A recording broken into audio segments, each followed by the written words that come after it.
In the misty hills of rural Japan, where ancient ponds reflect the cherry blossoms like forgotten mirrors, there's a legend whispered among the elders.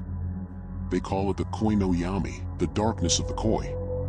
You've probably seen those elegant fish gliding through ornamental ponds, their scales shimmering like jewels under the sun. Symbols of luck, prosperity, and perseverance. But that's the lie they feed tourists.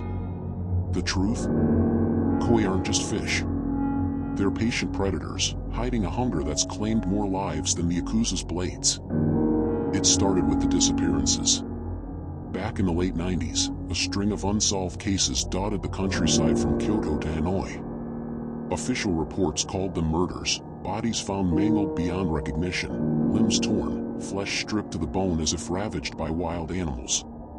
The victims were always found near water, a rice farmer in Vietnam dragged into his own irrigation pond, a temple monk in China vanishing during his evening meditation by the lotus pool, a young woman in Thailand who went for a midnight swim in her family's estate and never resurfaced.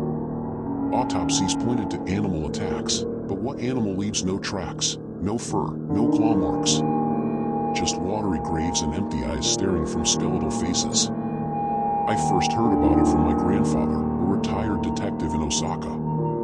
He wasn't supposed to talk about the classified files, but sake loosens tongues. It's not people killing people, he'd mutter, his voice dropping to a rasp. It's the fish. The damn koi. I laughed it off at first. Koi? Those docile carp that people pay thousands for?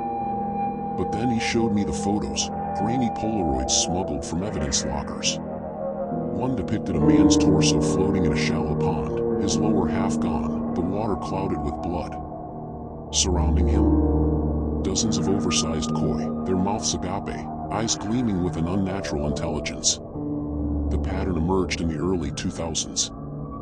More cases, a businessman in South Korea, found half-eaten in his private koi garden after a late-night sake binge.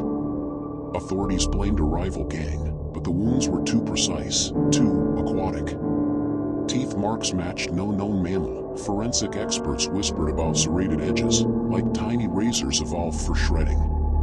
In Indonesia, a village elder disappeared during a festival, his screams echoing across the water before silence fell. Divers recovered only bones, picked clean, while the koi in the communal pond grew fatter, their colors more vibrant, as if feeding on the very essence of their prey. What makes it worse is how they lure you. Koi aren't mindless.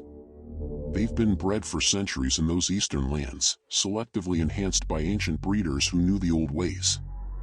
Some say the fish carry the spirits of drowned ancestors, vengeful souls trapped in scaled bodies. They don't attack outright, they wait. They mesmerize. Stare into a koi pond long enough, and you'll feel it, a pull, like the water whispering your name. Victims often reported hallucinations before vanishing, dreams of swimming endlessly, of scales growing over their skin, of joining the school below. One case haunts me the most. In 2012, near Beijing, a family of 4 went missing. The pond on their property was drained after neighbors complained of a foul stench. What they found? Skeletons intertwined at the bottom, flesh dissolved into a nutrient-rich slurry that had turned the water a sickly green. The koi? Thriving, some over 3 feet long, their bellies distended.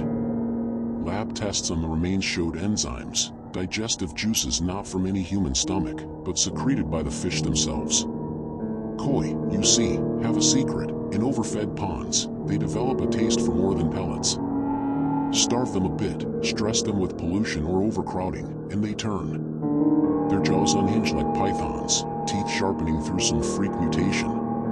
They swarm, stripping a body in hours, leaving nothing but bones to sink into the mud. Governments cover it up, of course. Tourism relies on those picturesque ponds. Accidental drownings, they say. Suicides. But the locals know. They avoid feeding the koi after dark, never lean too close to the water's edge. And if you hear a soft splashing in the night, like fins breaking the surface, don't look. Because once you do, the koi will see you too. And they're always hungry. Next time you're in the east, admiring a garden pond, remember, those beautiful fish aren't swimming for your entertainment. They're watching, waiting, and if the water calls to you, maybe it's time to run.